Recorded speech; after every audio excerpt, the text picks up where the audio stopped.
Good evening students. History class में आपका स्वागत है। आज हम 12th क्लास का तीसरा चैप्टर कर रहे हैं, बंधुत्व, जाति तथा वर्ग, आरंभिक समाज। जैसा कि नाम से ही लग रहा है, सामाजिक स्थिति का वर्णन करेंगे हम, और कब किस काल का, 600 ईस्वी पूर्व से 600 ईस्वी के दौरान। इससे पहले हमने जो दूसरा चैप्टर किया था वो भी इसी काल का था, लेकिन उसमें हमने राजनीतिक स्थिति को लिया था। इस जो चैप्टर है उसमें हम सामाजिक स्थिति को लेंगे, आरंभिक समाज की। ठीक है, समाज के नियम क्या थे, किन नियमों, किन मानदंडों के हिसाब से समाज चलता था, और विशेष तौर पे उस दौरान वर्ण, जाति, गोत्र किस प्रकार अस्तित्व में आए, परिवार के नियम क्या थे, विवाह के नियम क्या थे, उस समाज में स्त्रियों की क्या स्थिति थी, ये सारी चीज़ों का इस लेसन में हम अध्ययन करेंगे। और ये वो समय था, ये जो काल है, इस दौरान ब्राह्मणीय ग्रंथ लिखे गए, धर्म सूत्र लिखे गए, धर्मशास्त्र लिखे गए, समाज के आचार व्यवहार के मानदंड तय करने के लिए, समाज के नियम बनाने के लिए ब्राह्मणीय ग्रंथ लिखे गए। उसमें महाभारत है, रामायण है, मनुस्मृति है, और भी बहुत सारे ग्रंथ लिखे गए। हम इस लेसन में खास तौर पे एक जो महाकाव्य है, ग्रंथ है, बहुत महत्वपूर्ण भारतीय समाज का, महाभारत, उसका अध्ययन करेंगे। उसके संदर्भ में हम इन चीज़ों का अध्ययन करेंगे। महाभारत जो लिखा गया महाकाव्य 500 ईस्वी पूर्व से 500 ईस्वी के दौरान, यानी 1000 वर्षों के दौरान इसे लिखा गया। अब आप सोच सकते हो कि इतने 1000 वर्षों तक कोई ग्रंथ कैसे लिखा जा सकता है। ये आप देखेंगे कि ऐसा इतना लंबा समय कैसे हो सकता है। इसके लिए जो एक महाभारत का समालोचनात्मक संस्करण तैयार करने की शुरुआत की गई 1919 में।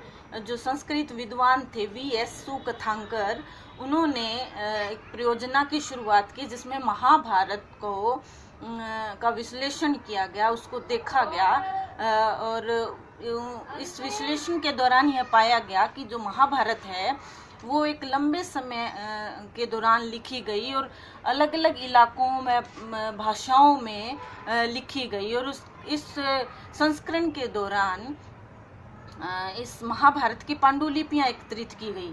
कश्मीर से लेकर कन्याकुमारी तक जो अलग अलग इलाकों की पांडुलिपियां थी, अलग अलग लिपियों में लिखी गई, उन पांडुलिपियों को एकत्रित किया गया, उनको विश्लेषण किया गया, उनको पढ़ा गया, और वो जो संस्करण तैयार हुआ वो 13,000 पृष्ठों का एक संस्करण तैयार किया महाभारत पर, और उसमें 37 वर्ष का समय लगा उस सारे विश्लेषण में।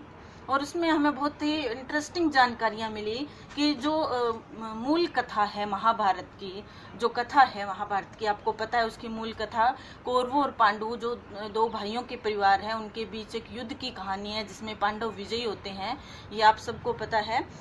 वो जो मूल कथा है, और उसके अलावा जो छोटे छोटे किस्से या प्रकरण उसमें हैं, उसमें अलग अलग इलाकों से जो ली गई हैं पांडुलिपियां, उसमें बहुत सारी समानताएं मिली हैं, लेकिन हैरानी की बात है कि उसमें बहुत सारे विभेद भी मिले हैं, बहुत सारे अंतर भी मिले हैं।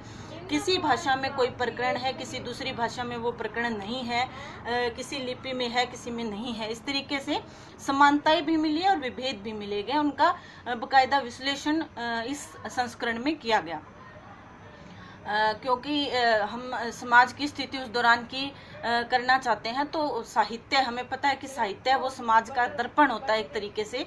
तो उस तरीके से महाभारत एक ग्रंथ है, और महाभारत में जो चीज़ें हैं, घटित हुई हैं, वो उस समय के समाज का भी एक आईना प्रस्तुत करती है हमारे सामने। इसलिए हम महाभारत को का अध्ययन करना चाहते हैं। अभी एक चीज़ है कि अभी मैं बता रही थी आपको कि 1000 वर्षों के दौरान लिखी गई, तो इस महाभारत का कोई एक रचयिता नहीं है, एक लेखक नहीं है।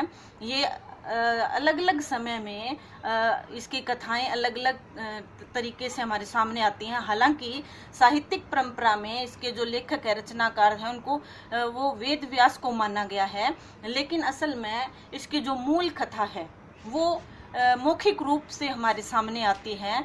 जो भाट सारथी थे उनके द्वारा गाई जाती थी ये मूल कथा। भाट सारथी कौन होते थे? भाट सारथी वो गवैये होते थे, वो गायक होते थे जो युद्धों में राजाओं के साथ जाते थे और राजाओं की जो युद्धों की और उनकी वीरता का वर्णन करते थे अपनी कविताओं में, वो भाट सारथी होते थे।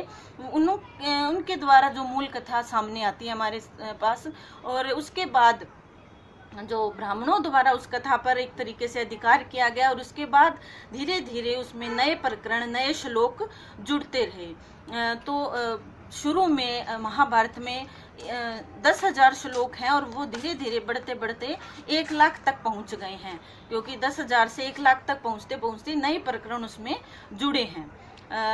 एक और क्वेश्चन के रूप में भी आ जाता है कि महाभारत अब एक गतिशील ग्रंथ कैसे है।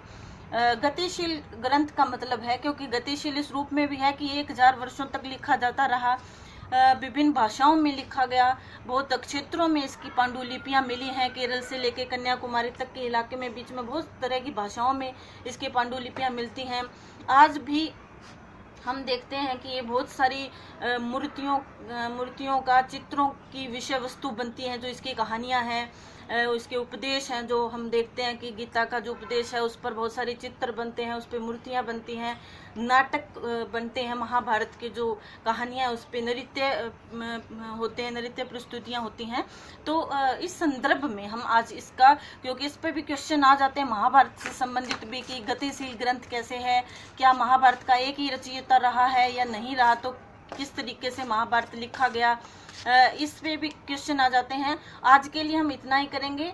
कल हम ये देखेंगे कि इस तरीके से जो वर्ण, जातियां, गोत्र, परिवार, ये जो नियम है वो किस तरीके से चले, महाभारत के संदर्भ में भी देखेंगे और समाज की स्थिति को भी जानने की कोशिश करेंगे। आज के लिए इतना ही, धन्यवाद।